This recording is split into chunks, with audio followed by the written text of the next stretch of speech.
नमस्कार दोस्तों। एक बहुत बड़ी खबर निकल कर आई है। आ, कोरोना का समय आप सब लोगों को याद होगा। उस समय बहुत अफरा तफरी का माहौल था पूरी दुनिया के लिए, और खासकर भारत जैसी बड़ी आबादी वाले जो देश हैं उनके लिए तो एक बहुत बड़ी परेशानी और बहुत बड़ा मुसीबत का समय था वो, कि लाख करोड़ करोड़ लोगों के लिए बहुत मुसीबत भरा समय था। अब उस समय सरकार ने एक वैक्सीन जो फ्री में लगवाई थी भारत की जनता को, उसका नाम था कोविशील्ड, है ना। कोविशील्ड वैक्सीन जो भारत की जनता को भारत की सरकार ने मुफ्त में लगवाई थी। मोदी सरकार ने मुफ्त में लगवाई थी। मोदी जी का फोटो भी था उसके नीचे। खबर यह है कि जो कोविशील्ड वैक्सीन है वो एक्चुअली एस्ट्राजेनेका, ये लंदन की कंपनी है, यूके की। उसने एस्ट्राजेनेका ने लंदन के हाई कोर्ट में ये कबूल किया है कि उसकी वैक्सीन से एक साइड इफेक्ट होता है। वो एक रेयर साइड इफेक्ट है, लेकिन साइड इफेक्ट होता है। और वो उस साइड इफेक्ट का नाम दिया है टीटीएस। उसके फुल फॉर्म में मैं नहीं जाना, लेकिन एक टीटीएस साइड इफेक्ट होता है, वो उन्होंने बताया।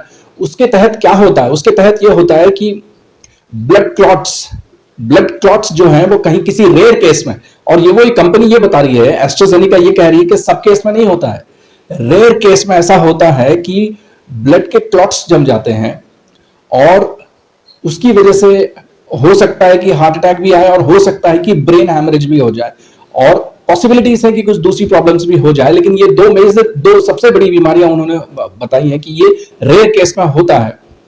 अब एस्ट्राजेनेका की जो वैक्सीन है वो उसी वैक्सीन को जो भारत में जो बनाया है उसको कोविशील्ड नाम दिया गया। और पर इसमें पैनिक होने की जरूरत नहीं है। ऐसा नहीं कह रहे हैं, कंपनी ये नहीं कह रही है या कंपनी ये दावा नहीं कर रही है कि सबको इसका साइड इफेक्ट हो सकता है। ये एक रेयर केस है जिसमें पॉसिबिलिटीज है कि हो सकता है, नहीं भी हो सकता है ना। तो पैनिक ना करें, पहले तो आप पैनिक ना करें, क्योंकि ज्यादातर लोगों को कोविशील्ड वैक्सीन ही लगी है। और दूसरी चीज, बहुत सारी ऐसी इंफॉर्मेशन, बहुत सारी ऐसी न्यूज आ रही है जहां पे लोग आपको डरा रहे हैं, आपको जिसको बोलते हैं कि आप परेशान हो जाओ, आप अपने फ्यूचर को लेके, अपनी जिंदगी को लेकर इस तरीके की न्यूज फैला रहे हैं।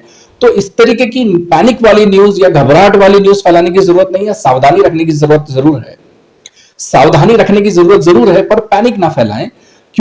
तो अब इतने बड़े देश में पता नहीं किस किस को लगी है, लगभग पूरे देश को ही लगी है।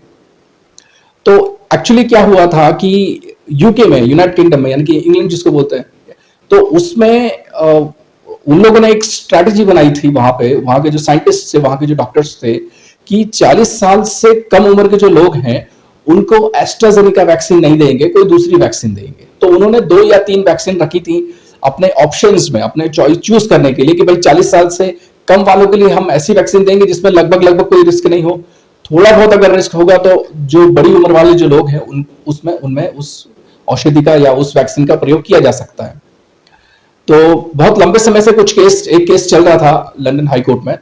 और जैसे अपने भारत में राइट टू इंफॉर्मेशन है, जो डॉक्टर मनमोहन सिंह के समय पर यह कानून आया था, जानकारी की अधिकार जिसको बोलते हैं, सूचना का अधिकार जो कानून है डॉक्टर मनमोहन सिंह ने बनाया था, उसके तहत हम बहुत सारी सरकारी कंपनियां, सरकारी डिपार्टमेंट से जो कुछ भी आपको सूचना चाहिए होती थी, आप एप्लीकेशन लिख के एक बेसिक 10-20 रुपए का कुछ टिकट वगैरह लगा के उसकी कुछ फीस देके वो ले सकते, इंफॉर्मेशन ले सकते हैं, और अभी भी वो कानून है। वैसे ही एक कानून है इंग्लैंड में जिसको बोलते हैं सूचना का जो कानून है उसको बोलते हैं फ्रीडम ऑफ इंफॉर्मेशन। जैसे सूचना का अधिकार भारत में है, वैसे ही लंदन में जो सूचना का अधिकार है उसको बोलते हैं फ्रीडम ऑफ इंफॉर्मेशन। इसके तहत बहुत सारे डॉक्टर्स ने, बहुत सारे साइंटिस्ट ने एस्ट्राजेनेका में जो इंग्रेडिएंट्स हैं या कंपोजिशंस हैं, उस क्या कौन सी दवाई मिलाई हुई है, कौन सा केमिकल मिलाया हुआ है उसमें, उस दवाई के अंदर क्या है, उसका वो पूरा कच्चा चिट्ठा मांगा गया था। और उस अधिकार का प्रयोग करके जिन साइंटिस्ट ने, जिन डॉक्टर्स ने फिर बाद में रिसर्च किया, और बाद में उनको पता चला कि नहीं, इससे ब्लड्स के क्लॉट्स बनते हैं, और वो ब्लड्स के क्लॉट अगर हार्ट में आकर रुक जाते हैं तो वो हार्ट अटैक हो जाता है, ब्रेन में आकर रुक जाते हैं तो ब्रेन हैमरेज की संभावना हो जाती है। तो उसके बाद वहां पे जो डॉक्टर्स और साइंटिस्ट की जो टीम है, उन लोगों ने इस वैक्सीन का बहुत कड़ा रुख रखकर इसका विद्रोह किया था।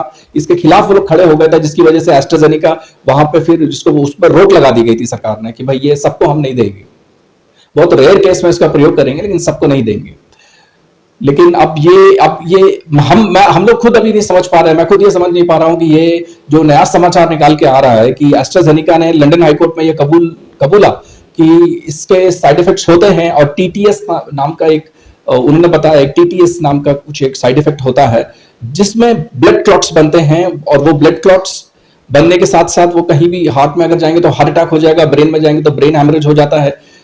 बहुत सारे केसेस में ऐसा भी पाया गया, उन्होंने बताया कि जो ब्लड्स के जो काउंट्स हैं वो गिर जाते हैं, है ना। तो हो सकता है कि कोई बेहोश हो जाए, अचानक से बेहोश हो जाए, या अचानक से गिर जाए, अचानक से कुछ हो जाए।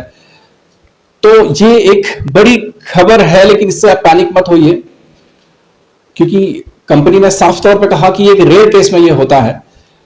तो जो लोग आपको डरा रहे हैं, डराने वाले लोगों से सावधान रहिए। पहले जो लोग डरा रहे थे उनसे भी मैं बता रहा था कि भाई वो कोरोना के नाम पर भी तुम डर मत फैलाओ। हालांकि बहुत सारे लोगों ने कोरोना के नाम से भी बहुत डर फैलाया, उस समय भी वो गलत थे क्योंकि उन्होंने डर फैलाया। इस समय वैक्सीन का जो कंपनी है उसने जो इंफॉर्मेशन दी लंदन हाईकोर्ट में, उसके नाम से लोग डर फैला रहे हैं। तो ये डर भी गलत है, वो डर भी गलत था और ये डर भी गलत है। डर मत फैलाइए, एक दूसरे का साथ दीजिए, एक दूसरे का सपोर्ट कीजिए और अपना ध्यान रखिए।